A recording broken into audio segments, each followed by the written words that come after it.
আমরা কিন্তু বোকা পুরুষ মানুষ, আমরা যারা আমরা কিন্তু আসলে বোকা জানেন। আমি আমার বয়স অনেক কম যদিও আপনাদের চাইতে, তবে আমি কিছু বিষয় ফিল করেছি আমার লাইফে, যেটা আমি মনে করি আলহামদুলিল্লাহ আল্লাহ পাক আমাকে নিয়ামত দিয়েছে। যেমন আমি ফিল করেছি আমার লাইফে যে মানুষের আল্লাহ ছাড়া আপন বলতে কেউ নাই, এটা আমি ফিল করেছি।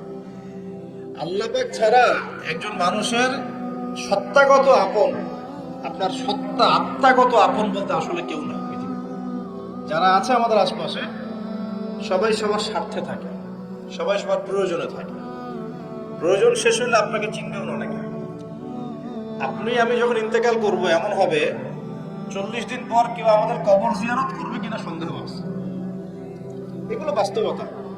আর আমরা বোকা কেন জানেন? আমরা এই দুনিয়ার মানুষদের স্বার্থেই, আমার আশপাশের মানুষগুলোর স্বার্থেই সারা জীবন আল্লাহর বিরুদ্ধে চলি, হারাম খাই, সুদ খাই, ঘুষ খাই, দুর্নীতি করে ওদের মুখে হাসি ফোটানোর জন্য। যেই মানুষগুলো আমাকেই চিনবে না পরকালে, দুনিয়াতেই মারা গেলে আমাকে চিনবে না, তো সেই মানুষগুলোর জন্য আমি আল্লাহর বিরুদ্ধে চলে যাই। আমরা বোকা না? আর দেখবেন যেসব পুরুষের সৎ থাকতে চায় তারা শেষ বয়সে খুব একা হয়ে পড়ে। খেয়াল করে দেখেন, যে পুরুষটা সৎ থাকতে চায় শেষ বয়সে গিয়ে দেখবেন তারা খুব একাকিত্বে ভুগছে। আর এখন একটা কমন সমস্যা, এটা অনেক প্রবীণ মানুষ যারা আছেন তারা কিন্তু একাকিত্ব ভোগেন, খুব একাকিত্ব ভোগেন। স্ত্রী দেখছে না, সন্তান খোঁজ খবর নিচ্ছে না, বন্ধু বান্ধবরা নাই, হ্যাঁ, বৃদ্ধাশ্রমে গিয়ে পড়ে আছে। পরিবারগুলোতে এখন পুরুষ নির্যাতন বেড়েছে আর কি। হ্যাঁ, কথা একটু ভিতর থেকে বোঝার চেষ্টা করবেন। হ্যাঁ, নারী নির্যাতন তো আছেই, আমরা জানি। এমন দুশ্চরিত্রের লম্পট অনেক পুরুষ আছে সমাজে, যৌতুকের জন্য মেয়েদেরকে চাপ দেয়, স্ত্রীদেরকে চাপ দেয়, তাই না? শারীরিক মানসিক নির্যাতন করে না? মেয়েদের প্রতিও চরম নির্যাতন হয়, কিন্তু পুরুষদের উপরেও কিন্তু দিন দিন নির্যাতন বাড়ছে। আমরা কিন্তু এই সেন্সে বোকা হয়ে গেছি। চালাক হবো কখন? যখন আমরা আমাদের দুনিয়ার প্রতিটা কাজ আল্লাহর সন্তুষ্টির জন্য করব। দুনিয়ার প্রতিটা কাজ যদি আমরা আল্লাহর সন্তুষ্টির জন্য করি, তাহলে আমরা কারো ব্যবহারে কথায় কষ্ট পাবো না ইনশাআল্লাহ। কারণ আমাদের সালাত, ইন্না সালাতি ওয়া নুসুকি মাহইয়ায়া ওয়া মামাতি, আমাদের সালাত সব স্যাক্রিফাইস, জীবন মৃত্যু কার জন্য?